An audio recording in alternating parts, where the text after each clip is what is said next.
1592 दिन और आसमान से बरसती मौत का वो सबसे खौफनाक सैलाब जिसने सीधे रूसी राष्ट्रपति व्लादिमीर पुतिन के घर को दहला दिया। वो जंग जो यूक्रेन के मैदानों में लड़ी जा रही थी, वो अचानक मॉस्को से हजारों किलोमीटर दूर पुतिन के होम टाउन सेंट पीटर्सबर्ग पहुंच चुकी है। वो काली सुबह जब जेलेंस्की के 400 से ज्यादा आत्मघाती ड्रोनों ने रूस की सीमाओं को चीर कर रख दिया। एक तो नहीं बल्कि रूस के 12 से ज्यादा राज्य इस महाविनाश के जद में आ गए। निशाने पर था पुतिन का सबसे पसंदीदा शहर सेंट पीटर्सबर्ग, वो शहर जहां पुतिन पले बढ़े। यूक्रेन के ड्रोन्स ने वहां के सबसे बड़े ऑयल टर्मिनल को आग के दरिया में बदल दिया। क्रोनस्टाड नौसैनिक अड्डे पर मिसाइलें बरसने लगी और हद तब हो जब पुतिन की शान कहा जाने वाला 18वीं शताब्दी का ऐतिहासिक पीटरहोफ पैलेस भी इस बारूद की तपिश से कांप उठा। दावे किए गए कि रूस के एयर डिफेंस ने कई ड्रोन मार गिराए, लेकिन तबाही की जो तस्वीरें आई उसने पुतिन के सुरक्षा चक्र की धज्जियां उड़ा दी। बेलगोरोद में बिजली और पानी के ग्रिड्स को यूक्रेन ने ऐसा निशाना बनाया कि पल भर में हजारों लोग आदिम युग में पहुंच गए। कालिनिनग्राद में एयरपोर्ट ठप हो गए, आसमान बंद करना पड़ा और सबसे बड़ा वार हुआ है पुतिन की लाइफलाइन यानी तेल पर।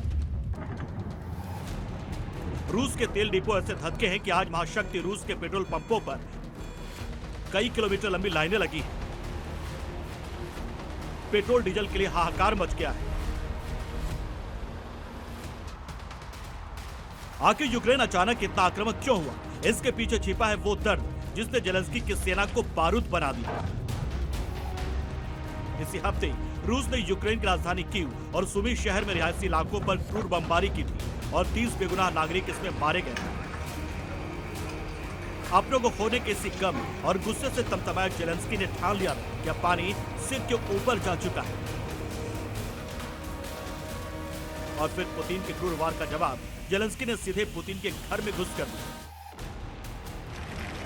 यह आग अब सिर्फ दो देशों की जंग नहीं बल्कि एक दूसरे का नामो निशान मिटाने की सनक बन चुकी है।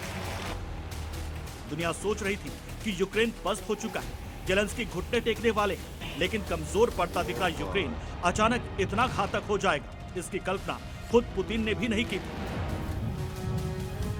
अब न कोई सरहद बची है, न कोई नियम, दोनों मुल्क एक दूसरे के खून के प्यासे हैं। लेकिन जेलेंस्की शायद ये भूल चुके कि उन्होंने शेर की मान में हाथ डाला है। पुतिन वो शख्सियत नहीं जो अपने घर पर हुए इस जख्म को भूल जाए और चुपचाप बैठ जाए। क्रेमलिन के गलियारों से खबर है कि पुतिन का गुस्सा 7वें आसमान पर है और रूस अब एक ऐसा विनाशकारी पलटवार की तैयारी में है जो यूक्रेन को नक्शे से मिटा सकता है।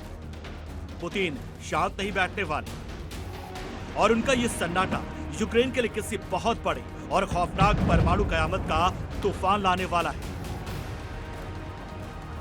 इसी खूनी जंग के बीच एक नया मोड़ आ गया। एक तरफ आसमान से यूक्रेन के ड्रोन बरस रहे थे,